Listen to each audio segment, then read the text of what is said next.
Good morning students. आज हम पढ़ेंगे वसंत भाग 3 के पाठ 9। पाठ का शीर्षक है कबीर की साखियां।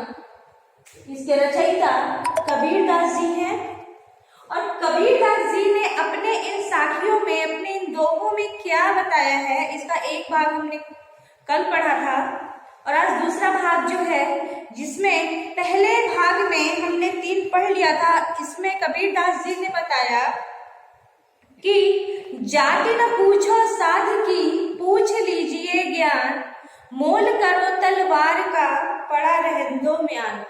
यानी कि हमें किसी भी साधु, संत, सन्यासी, मुनि, योगी इत्यादि से उसके कुल, वंश, संप्रदाय, जाति इत्यादि के बारे में ना पूछकर हमें ज्ञान की बातें पूछनी चाहिए। ज्ञान की बातों को पूछने से हमारा विवेक और हमारे ज्ञान में वृद्धि होती है।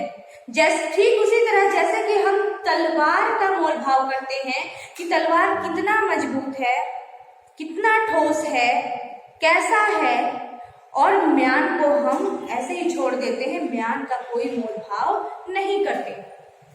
ठीक उसी तरह हमें जात पात के लिए भी अपने मन से वो सारे प्रश्न हटाकर केवल विवेक और ज्ञान की बातें ही पूछनी चाहिए। दूसरे साखी में हमने देखा, आवत गारी एक है, उल्टत होई अनेक, कह कबीर नहीं उलटिए, वही एक की एक। अर्थात कबीर दास जी कहते हैं कि यदि हमें कोई अपशब्द कहे तो हमें उसे पलटकर कोई भी अपशब्द नहीं कहना चाहिए, क्योंकि यदि हम एक गाली के बदले से हम दूसरी गाली देते हैं तो बदले में वो हमें कई गालियां देगा और विवाद और झगड़ा और ज्यादा बढ़ता जाएगा। इसलिए उस विवाद और झगड़े का निपटारा तभी हो सकता है यदि हम अपने आप को शांत रखें और कोई भी गलत शब्द का प्रयोग ना करें, तो वो झगड़ा, वो विवाद वहीं पे खत्म हो जाएगा। तीसरा हमने पढ़ा था, माला तो कर में फिरे, जीभ फिरे मुख माही, मनवा तो तहु दिसी फिरे, यह तो सुमिरन नाही। अर्थात कबीर दास जी कहते हैं कि मन का माला जो हमारे हाथों में फिरता है और जो जीभ है हमारे मुख के भीतर, जब हम भगवान की स्तुति करते हैं, मगर जो हमारा मन है यदि वो चारों दिशाओं में, 10 दिशाओं में घूम रहा है और हमारा मन स्थिर नहीं है, हम माला और मुख में राम राम तो कर रहे हैं, माला हाथ में फिरा रहे हैं, लेकिन हमारा सारा ध्यान दूसरों के ऊपर है कि दूसरों ने क्या कहा, क्या बात बोली, क्या कर रहे हैं, तो वो सच्ची श्रद्धा या सच्चा सुमिरन, सच्चा स्मरण, सच्ची स्तुति नहीं होती है, वह पाखंड है, दिखावा है। तो ऐसी स्थिति से हमें बचना चाहिए और अपने मन को एकाग्र करके हमें केवल प्रभु की स्तुति में ही ध्यान देना चाहिए। उसके बाद आज हम पढ़ेंगे चौथा, जिसमें कबीर दास जी ने कहा है, कबीर घास ना नींदिए, घास तिनका, घास यानी तिनका, नींदिए, नींदिए यानी उखाड़ना, नींदिए यानी उखाड़ना, जो पांव तली होए, पांव तली यानी पैरों के तली यानी नीचे, जो पांव तली होए, उड़ी पड़े जब आँखी में, उड़ी यानी उड़ना, परी यानी पड़ना, उड़ी उड़ना, परी पड़ना, जब वह उड़कर आंखों में पड़ता है, खरी दुहेली होए, खरी यानी घोर, बहुत, अत्यधिक, ज्यादा, दुहेली यानी पीड़ा, दर्द, तकलीफ। तो खरी दुहेली होए, कबीर जी ने कहा है कि हमें घास, जो हमारे पैरों के नीचे जो घास के तिनके होते हैं, हमें कभी उसे उखाड़ना या पैरों से नहीं रौंदना चाहिए। क्योंकि वह छोटा तिनका जब उड़कर हमारी आंखों में पड़ता है तो वह हमारे लिए बहुत घोर कष्ट प्रदान करता है, बहुत दुख तकलीफ देता है। यहाँ पर कबीरदास जी ने क्या समझाने का प्रयत्न किया है? यहाँ पर उन्होंने समझाया है कि यदि आप अपने से किसी निम्न या बलहीन व्यक्ति को अगर आप दबाते हैं, परेशान करते हैं, तो कभी ना कभी वो जो कमजोर व्यक्ति है वह आप पर भी भारी पड़ सकता है, ठीक उसी तिनके की तरह जो अचानक हमारी आंखों में आकर घुस जाता है। तो हमें किसी भी कमजोर व्यक्ति को परेशान नहीं करना चाहिए। अंत में जग में बैरी कोई नहीं, जग यानी संसार, जग यानी संसार, बैरी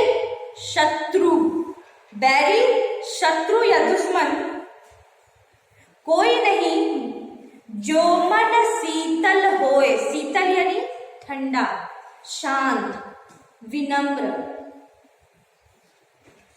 या आपा को डारी दे, आपा यानी घमंड, अभिमान, आपा मतलब घमंड या अभिमान, डारी दे डाल देना, छोड़ देना, अलग कर देना, दया करे सब कोय, दया यानी कि सहानुभूति, दया, सहायता, सब कोई यानी कोई भी, हर एक व्यक्ति।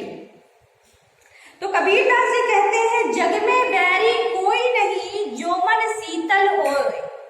यदि आपके मन में शांति है, आपका चित्त शांत है, आपके व्यवहार में निपुणता है, आपका व्यवहार कुशल है, आपकी आदत सही है, तो इस संसार में कोई भी आपका शत्रु नहीं हो सकता। और यदि आपने अपना घमंड त्याग दिया, आपने अपना अभिमान त्याग दिया, तो इस संसार में कोई ना कोई व्यक्ति आपकी मदद जरूर करेगा।